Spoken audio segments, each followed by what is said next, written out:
The absolute worst overall text in the whole world to receive is "we need to talk." I got a girlfriend, so I don't have to deal with it. But you know, you hit me up and you're like, "Bro, she texted me. She said we need to talk." It's Donzo beans. I mean, you might as well count it good as gone. For my first pick is I'm pregnant. I mean, I feel like it can be at any age that if you're a man and you receive that text, that's horrible. I would never want to hear that. Your cook chat. If you get I'm pregnant, not your life is over, because birth is a beautiful thing.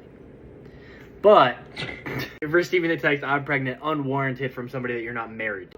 Second up on my list is one that we would get a lot, like when you're in middle school, high school, which is "I need to talk to my mom" / "I need to ask my mom."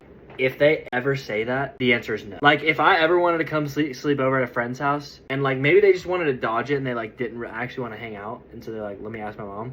It's like an excuse for them to be like, "Nah." For my second pick, I'm gonna go with, it could be like mom, sister, brother got in a car accident. That one hurts because it's a little more like on an actual personal and deep level. Yeah, I feel like all of mine that I'm gonna say are just like your heart drops, but this one's different than like I'm pregnant one and you worry. You're like, oh my god. So you call them, like, where are you? Are they going to the hospital? Like, what's going on? That one's just a scary text to receive. So for my third answer, talking about taking it back to high school or middle school, my third answer is, was it you? Let me explain this. So when you're middle school or high school and somebody says, was it you? As in, like, did you do this thing to piss this group of people off? Or, like, did you screw up or whatever?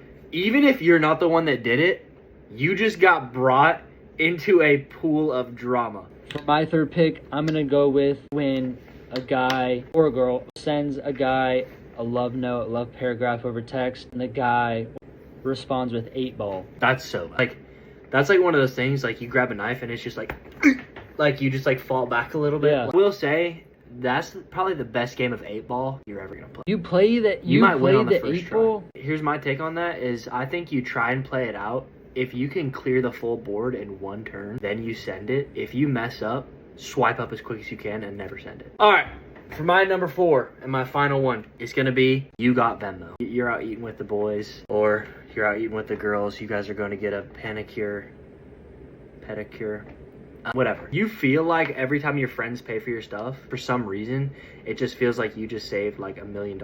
And then like later that week, they hit you with that text, "Yo, bro, you got Venmo." For my fourth pick, my final pick is your rent is overdue. If you don't pay it in a week, like, we have to evict you. Oh my god. Luckily enough for me, I haven't had to go through that because I'm poor and I still live at home. But in the future, I hope I'm never in that situation where I have to receive that text. I won.